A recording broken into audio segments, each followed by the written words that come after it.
जय हिंद दोस्तों, स्वागत करते हैं आप सभी का आपके अपने YouTube चैनल जैकपुर पे। तो आज के इस वीडियो में हम लोग क्लास 9 का सोशल साइंस का एक चैप्टर है अपवाह, इसका हम पार्ट 2 लेकर आए। इसके पहले भी पार्ट 1 चैनल पे अपलोड है, यदि आप लोगों ने नहीं देखा तो उसको देख लीजिएगा।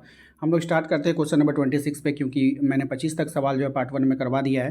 वीडियो के लास्ट में उसका भी लिंक दे दूँगा, तो आप लोग उस सवालों को भी देख लीजिएगा। सभी सवाल अच्छे हैं, सिलेक्टेड हैं, अच्छे लेवल के हैं और 6 तारीख के वीकली टेस्ट एंड आपके फाइनल एग्जाम के लिए भी इंपॉर्टेंट होगा। तो चलिए, सबसे पहले सवाल में देखिए, कहा जा रहा है कि नर्मदा नदी के द्वारा निर्मित जलप्रपात। अब देखिए, नदी के यहाँ पे नदी वर्ड इस्तेमाल किया गया, तो आपको पता चल गया कि जो नर्मदा है वो नदी है। अब जलप्रपात यानी एक तरह का झरना, कोई भी जो झरना होता है जिसमें पानी आती है वो नदी से ही आती है। तो नर्मदा नदी ने कौन से झरने का निर्माण किया, ये आपको बतानी है। जलप्रपात का निर्माण किया है। राइट आंसर हो जाएगा धुआंधार जलप्रपात। किसका? धुआंधार जलप्रपात का। ऑप्शन नंबर ए इसका राइट आंसर होगा। ठीक है, याद रखिएगा आप लोग, काफ़ी अच्छा सवाल है और एग्ज़ाम में पूछा जाता है ये सवाल। ठीक है, नेक्स्ट सवाल देखिए, क्वेश्चन नंबर 27 में कि दिहोंग दिबांग लोहित नदियों को मिलाकर का क्या कहा जाता है। यानी कि एक दिहांग नदियाँ हैं, दिबांग नदियाँ हैं, लोहित नदियाँ हैं, इन तीनों को अगर हम मिला दें तो फिर कौन सी नदी का निर्माण होता है, कौन सी नदी उसको कहते हैं हम लोग, ये आपको बतानी है। तो राइट आंसर हो जाएगा ऑप्शन बी, ब्रह्मपुत्र नदी। ठीक है, बात समझ में आया? आपको नाम से ही पता चल जाएगा, ये सब जो नाम है दिहोंग दिबांग लोहित, ये सब आसामी नाम है। ठीक है, और ये असम की नदी कौन है? ब्रह्मपुत्र है। तो इस तरह से याद रखिएगा। अगला सवाल है हमारा कि विश्व की सबसे बड़ी अपवाह द्रोणी किस नदी की है। तो विश्व की जो सबसे बड़ी अपवाह द्रोणी है वो अमेजन नदी की है। ठीक है, बात समझ में आई? आपको विश्व बात कर रहा है, गंगा नदी तो हमारे देश में है, यमुना नदी हमारे देश में है, ब्रह्मपुत्र नदी हमारे देश में है। बात किसका कर रहा है? दुनिया की। तो दुनिया में सबसे बड़ी जो होती है अमेजन नदी की होती है। ठीक है, अगला सवाल देखिए, क्या हमारा कह रहा है, नदियों के द्वारा डेल्टा का निर्माण किस भाग में होता है। तो नदियों के द्वारा जो डेल्टा का निर्माण होता है वो निचले भाग में होता है। नदी जो डेल्टा का निर्माण करती है वो कहाँ करती है? निचले भाग में करती है। इसको आप लोगों को याद रखना है। ठीक है, अगले सवाल पे आइए। अगला सवाल है हमारा कि निम्न में से प्रायद्वीपीय नदियों की क्या विशेषताएं हैं। तो प्रायद्वीपीय जो नदियाँ होती है इनकी विशेषता आपको यहाँ पे बतानी है।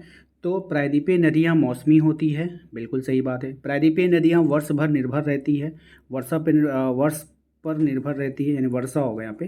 ठीक है, लंबाई कम होती है और उपयुक्त में से सभी। तो राइट आंसर ऑप्शन डी इसका राइट आंसर होगा, उपयुक्त में से सभी। हिमालयी नदियों की क्या विशेषताएं हैं। अब जो हिमालयी नदियाँ होती हैं इनकी विशेषताएं आपको यहाँ पर बतानी है। तो इनमें सालों भर पानी होता है, सही बात है। ये नदियाँ लंबी होती है, सही बात है। ये नदियाँ गहरी होती है, सही बात है। तो उपयुक्त में से सभी इसका राइट आंसर होगा। ठीक है, चलिए अगले सवाल पे आते हैं। क्वेश्चन नंबर 32 में कह रहा है आपसे कि बताइए निम्न में से कौन सी नदी विश्व की लंबी नदी में एक है। यानी विश्व की सबसे लंबी नदी में एक है, वो कौन सी नदी है आपको बतानी है। तो राइट आंसर हो जाएगा सिंधु नदी। ठीक है, याद रखिएगा। अगला सवाल है, सिंधु नदी की लंबाई कितनी है। तो सिंधु नदी की जो लंबाई है आपको यह पता होना चाहिए कि सिंधु नदी की जो लंबाई है वो हो जाएगा 2900 किलोमीटर। और गंगा नदी की कितनी आपने याद किया था? 2500 किलोमीटर।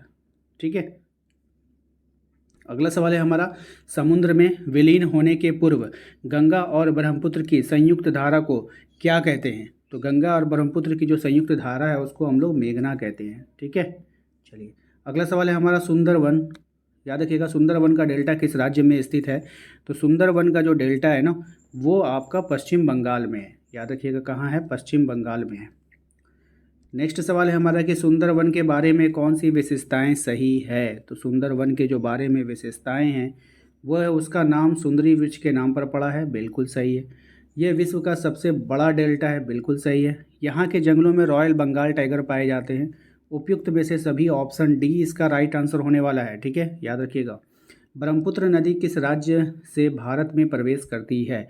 तो ब्रह्मपुत्र नदी जो है वो किस राज्य से जो है वो भारत में प्रवेश कर देती है। तो अरुणाचल प्रदेश। ठीक है, याद रखिएगा। सांभर झील। ठीक है, ब्रह्मपुत्र नदी किस राज्य से भारत में प्रवेश करती है। देखिए, अरुणाचल नहीं होना चाहिए, मेरे हिसाब से असम होना चाहिए। आप लोग को क्या डाउट है आप लोग क्लियर कीजिएगा। ठीक है, क्योंकि ये असम की नदी है। नेक्स्ट है आपका क्वेश्चन नंबर 38, सांभर झील किस राज्य में अवस्थित है। तो सांभर झील जो है अवस्थित है वो राजस्थान में है। याद रखिएगा, सांभर झील कहाँ है? राजस्थान में है। क्वेश्चन नंबर आते हैं 39 पे। ठीक है। सांभर झील किस प्रकार की झील है? अब ये सांभर झील जो है वो किस प्रकार की झील है? तो खारे पानी की झील है, ठीक है। एक होता है मीठे पानी का झील, एक होता है खारे पानी का झील, तो सांभर, ठीक है। अगला सवाल है हमारा, भारत में मीठे पानी की सबसे बड़ी झील कौन सी है? तो भारत में मीठे पानी की जो सबसे बड़ी झील है व्हीलर झील है। कौन है? व्हीलर झील, ठीक है।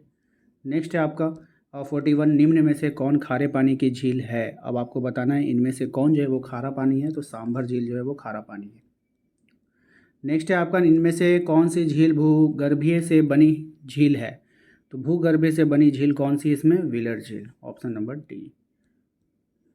व्हीलर झील किस राज्य में है आपको बतानी है? तो व्हीलर झील जो है वो जम्मू कश्मीर राज्य में है। ये सवाल काफ़ी अच्छा है और एग्ज़ाम में आता है। लोकटक झील जो है वो किस राज्य में है? ये भी सवाल काफ़ी अच्छा और कई बार एग्ज़ाम में देखने को मिला है, तो मणिपुर में है। नेक्स्ट है भीमताल झील किस राज्य में अवस्थित है? तो भीमताल झील जो है उत्तराखंड में है। कहाँ पे है बाबू? उत्तराखंड में है, ठीक है। नैनीताल झील किस राज्य में है आपको बतानी है? तो नैनीताल झील जो है वो जो हो जाएगा आपका उत्तराखंड में है, ठीक है। निम्न में से मानव निर्मित झील कौन सी है? तो निम्न में से मानव निर्मित झील जो होगी गोविंद गुरु गोविंद सागर झील, ठीक है, याद रखिएगा। झील मानव के लिए उपयोगी हैं, क्यों? झील मानव के लिए उपयोगी है, क्यों? झील नदी के बहाव को सुचारू बनाते हैं, सही बात है। झील अत्यधिक वर्षा के बहाव को रोकते हैं, सही बात है। झील जल के परितंत्र को संतुलित रखते हैं, सही बात है। तो इसका राइट आंसर हो जाएगा ऑप्शन डी, ठीक है। क्वेश्चन नंबर 49, इसमें कहा जा रहा है कि निम्न में से किस झील के द्वारा नमक का निर्माण होता है? अब यहाँ पे आप लोगों को बताना है कि कौन सा ऐसा झील है जिसमें नमक का निर्माण होगा, तो सांभर झील, ठीक है, इसलिए तो वो खारा है। नदियों के प्रदूषित होने के कारण, ठीक है, नदियों के प्रदूषित होने के कारण क्या होता है ये आपको बतानी है। उद्योगों के अपरिष्कृत कचरा नदियों में विसर्जित करना, ये इसके कारण है, बिल्कुल सही बात है। कृषि में उपयोग होने वाला रासायनिक उर्वरक, ये भी सही बात है। मानव द्वारा कचरों का नदियों में बहाया जाना, ये भी सही बात है। तो ऑप्शन डी इसका राइट आंसर हो जाएगा। आशा करते हैं आप लोगों को आज का ये वीडियो पसंद आया होगा। वीडियो अच्छा लगा तो वीडियो को लाइक करके चैनल को सब्सक्राइब कर लीजिए, बेल आइकन को प्रेस कर लीजिए ताकि आने वाली हर एक वीडियो का नोटिफिकेशन मिलता रहे। जल्दी इसका पार्ट 3 लेकर आएंगे, तो वीडियो को लाइक एंड शेयर जरूर कर दीजिएगा।